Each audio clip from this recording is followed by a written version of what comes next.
नमस्कार दोस्तों, आपका स्टेनो सक्सेस में स्वागत है।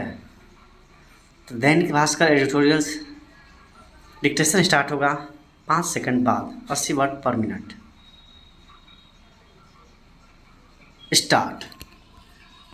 पुरानी कहावत है कि बुढ़ापे में इंसान फिर बच्चा बन जाता है।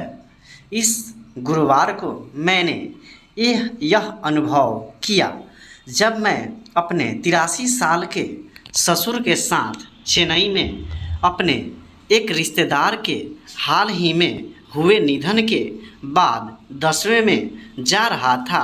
ससुर ने बीते 4 सालों से घर से निकलना बंद कर दिया है और बाथरूम में गिरने से वह चलने के लिए छड़ी पर निर्भर हैं। ज्यों ही हम मुंबई एयरपोर्ट के अंदर पहुँचे, उन्होंने इच्छा जताई कि छड़ी मैं पकड़ूं और खुद बिना सहारे चलने लगे। उनका अटपटा व्यवहार मैं समझ सकता था, क्योंकि वे अपने 37 साल लंबे करियर में एयरपोर्ट सिक्योरिटी हैंड रहे और कई बड़े एयरपोर्ट जैसे मुंबई, दिल्ली, लंदन में हीथ्रो पर भी रहे। अंदर से वह नहीं चाहते थे कि युवा अधिकारियों को लगे कि वे अब वह बूढ़े हो चले हैं।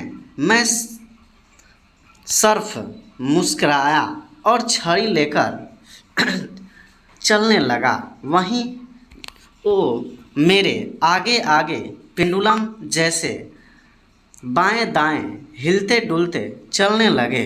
उनका झूलना जब भी सीमा के बाहर जाता तो मेरी आंखें हाथ हर बार सामंजस्य बैठाते। उन्होंने पहले ही चेता दिया था कि मैं उन पर व्हील चेयर पर बैठने का दबाव नहीं डालूंगा। जैसा कि अनुमान था, हमारा बोर्डिंग गेट एयरपोर्ट के सुदूर हिस्से में था और मुझे पता था कि वहां तक पैदल पहुंचने में 1 घंटा लगेगा। मैंने एयरपोर्ट मैनेजर से आग्रह किया कि वह बैटरी कार से हमें वहां पहुंचा दे, क्योंकि मैं इतना लंबा नहीं चल सकता। वह सच में यह कहते हुए कार में बैठे कि तुम लोग बहुत ज़्यादा आराम तलब हो गए हो। एयरपोर्ट मैनेजर और मैं बस मुस्कुरा दिए और कोई तर्क नहीं किया।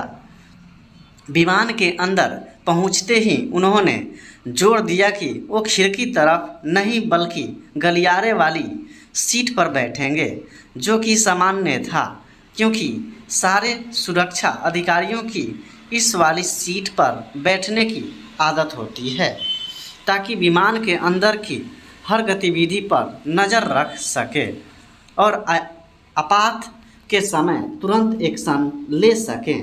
83 की उम्र में भी उनका जज्बा 30 के जैसा था, सिर्फ शरीर साथ नहीं दे रहा था।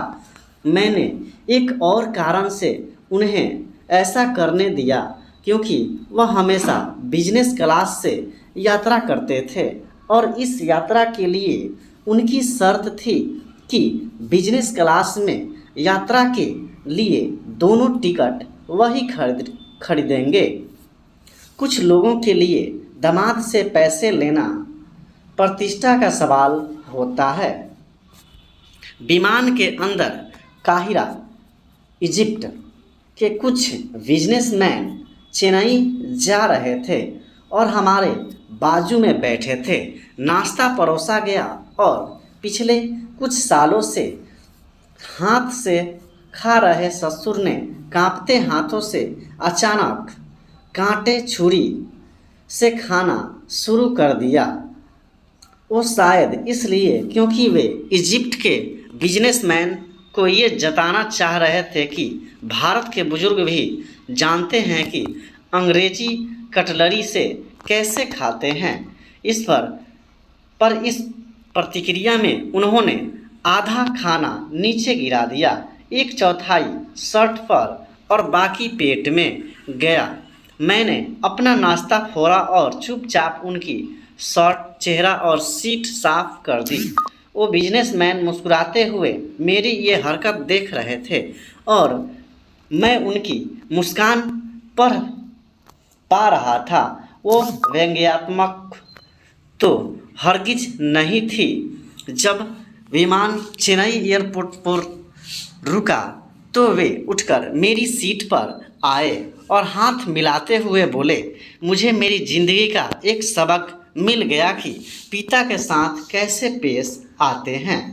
और फिर मेरे ससुर की ओर रुख करते हुए, बिना ये जाने कि मैंने उनकी बेटी के साथ शादी की है, वो ससुर से बोले कि आपका बेटा बहुत अच्छा है। मेरे ससुर ने कहा, वह बेटे से बढ़कर है।